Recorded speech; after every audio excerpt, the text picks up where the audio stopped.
नेताजी, उद्देश्य क्या है? आना तो हाँ, एक कार्यक्रम था आपका, लेकिन वो कार्यक्रम तो निरस्त हो गया। देखिए, मुझे प्रयागराज इलाहाबाद में जाना था, तो आज मैंने लौटते समय सोचा था कि जेल में आरपी यादव और बहुत से लोग हैं यहाँ पर, उनसे मुलाकात हो जाएगी। इसकी सूचना मैंने 2 दिन पहले डीएम को और जेल अधीक्षक को दे दी थी, लेकिन उन्होंने जैसे हमारा पत्र आया तो आरपी यादव का तुरंत कल सवेरे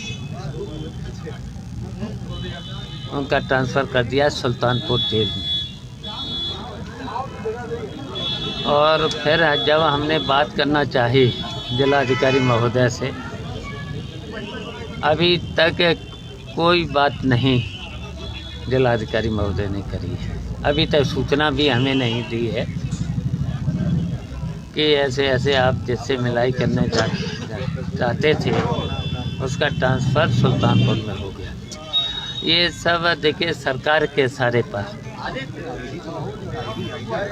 सरकार के इशारे पर और ख़ासकर समाजवादी पार्टी के लोगों पर झूठे मुकदमे लगाकर, और ये एक मुकदमा झूठा नहीं है।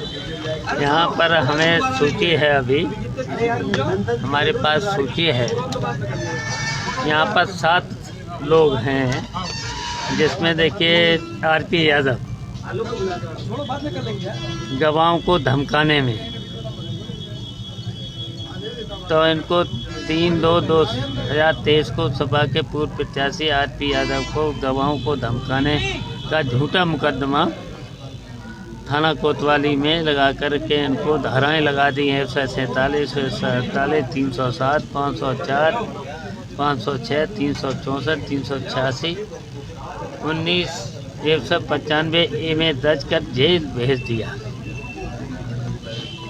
और इसी तरीके सुरेश यादव को सोमू ढाबा, ये जो स्थित दत्तापुर चौराहे पर रायबरेली को बिना किसी पूर्व सूचना के ध्वस्त कर दिया गया और सामान भी गायब कर लिया गया। तीसरा है रोहित पासी, नगला छेद निवासी, ग्राम दोहरी, थाना डी को एफआईआर कर 475/2022 और धारा 395, 147, 323, 504, 427, 332, 353, 7 थाना डी में दर्ज कर जेल भेज दिया। नेताजी जो जेल से ट्रांसफर किया गया, क्या कहना चाहेंगे उसके लिए? क्या कहना चाहेंगे? तो इस तरीके तो सुन तो लो, जो 7 लोग हैं, अब तो आप उतने में उब गए। ऐसे कितने मुकदमे हैं? ये तो हमारी जानकारी में जो मिला है, हमें कल से जो मिली है सूचना, तो सुन तो लो। चलो शॉर्ट में बता देते हैं। सपा के पिछड़ा वर्ग प्रकोष्ठ के अध्यक्ष गिरजा शंकर लोधी, इन पर भी ऐसे मुकदमे लगाकर इनको भेज दिया। और सपा नेता रामफेर यादव पुत्र पोला निवासी ग्राम खपुरा पोस्ट, इनको भी भेज दिया। सपा नेता ग्राम प्रधान धर्मेंद्र कुमार लोधी, इनको भी भेज दिया इसी तरीके से। इसमें पार्टी क्या करेगी, आपकी पार्टी? अब करेंगे जब, सुन तो लो ना, इतनी जल्दी क्या? इतनी देर से बैठे हो तो थोड़ा और बैठ लो। इसी तरह फिर कोई ट्रांसफर हो जाएगा। आप कुल मिला के चीटिंग आपके साथ जिला प्रशासन किया है सरकार ने। सपा नेता ग्राम प्रधान श्रीमती बिटाना पत्नी बंसराज यादव निवासी ग्राम पोरई, तो इनको भी भेज दिया इसी तरीके से। ये सूची है देखिए, तो इनको सबको भेज दिया है जेल। अच्छा देखिए, प्रजातंत्र में ये सीधा देखिए, हिंदुस्तान में सबसे मजबूत प्रजातंत्र हिंदुस्तान का था। ये भारतीय जनता पार्टी के लोग सीधे प्रजातंत्र को ख़त्म करना चाहते हैं। अब तानाशाही है एक तरह से यहाँ, और तानाशाही के साथ साथ इस तरीके से प्रजातंत्र को ख़त्म, और संविधान को मानेंगे नहीं। खुलेआम इस समय पूरे प्रदेश में थाने हों, तहसीलें हों, सरकारी कार्यालय हों, ये सब लूट है, जबकि ये थाने तहसील ये सरकारी कार्यालय जनता की सेवा के लिए होना चाहिए, जनता को न्याय मिलना चाहिए। अब न्याय नहीं मिल रहा है। सीधा लखनऊ का नाम बदलकर लखनऊ या अन्य नामों की तरफ कवायद को लेकर सरकार सोच रही है और कई आवेदन भी किए जा रहे हैं। आप क्या सोच रहे हैं, समाजवादी पार्टी इसको लेकर क्या सोच रही है? अच्छा देखिए, आप लोग पत्रकार हैं, अगर आपका नाम बदल दिया जाए तो आपको जनता तो यहाँ पत्रकार ही कहेगी, आपका नाम ही लेगी। अब यहाँ का कहीं का नाम अगर बदल दो, अगर नाम बदल दो, और पहले भी नाम बदले थे तो सरकार नेताजी आज यूपी में बहुत अरे बड़ा अब पूरा कार्यक्रम तो हो रहा जवाब तो हो जान दो ना। अब तो या तो छेड़ो नहीं, हमारे साथी ये छेड़ देते हैं ना, पूरा जवाब तो सुन लो ना उनका। आज बहुत बड़ा कार्यक्रम हो रहा है। अच्छा पहले सुन लो, इनका जवाब आ जाए ताकि बाद। तो देखिए, पहले भी नाम बदले गए, पहले भी नाम बदले गए थे। आपकी सरकार जब नाम बदले थे हैं? आपकी सरकार में नहीं, पहले दूसरी सरकार ने बदले थे, तब फिर हमारी सरकार ने वही नाम रख दिए थे। फिर तो वही फिर होगा। आपकी आएगी तो रख देंगे पुराने नाम। पुराने नाम फिर बदल जाएंगे। जब परंपरा डालोगे तो फिर परंपरा तो फिर पड़ेगी। सर, एक बहुत बड़ी वहाँ मीटिंग हो रही, प्रधानमंत्री आए और मुख्यमंत्री और बाहर के उद्योगपति, वो कह रहे हैं कि जो 6 सालों में इतना सब कुछ हुआ, इसके पहले जो सरकार आपकी थी बड़ी अराजकता थी और ठीक भय माहौल था, तो उस पर क्या कहना? देखिए, ये भारतीय जनता पार्टी के लोग झूठे लोग हैं।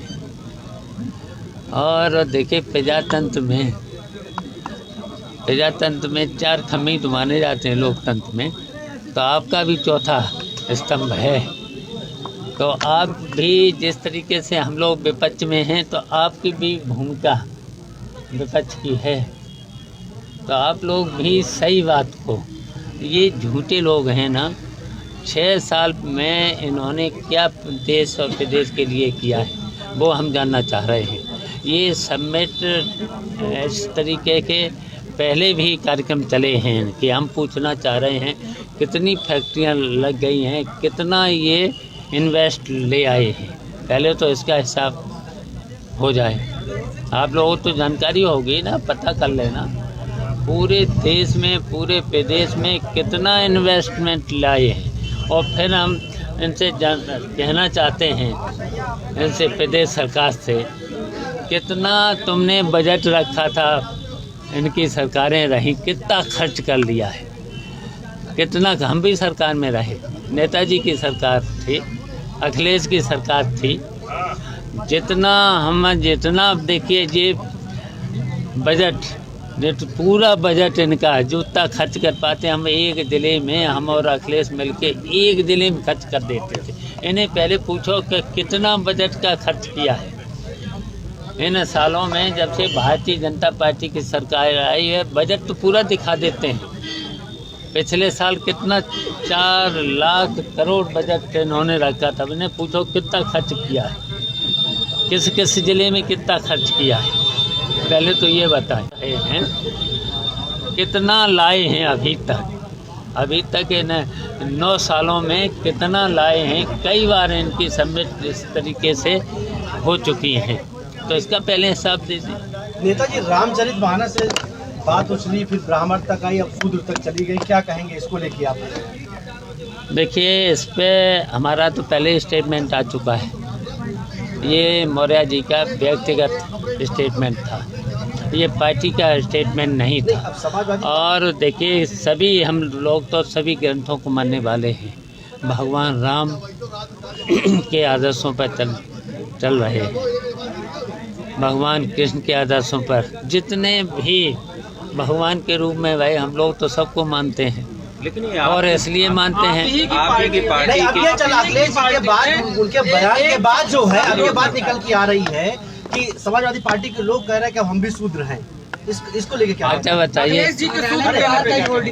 आपकी ही पार्टी के 2 विधायक आमने सामने हुए, आप बता रहे हैं कि उनका निजी मामला है, दोनों के चलते आपका पार्टी का कार्यकर्ता असमंजस में है। देखिए, जब अखिलेश वहाँ पर जो जहाँ पर वो अधिष्ठान जहाँ पर हो रहा था,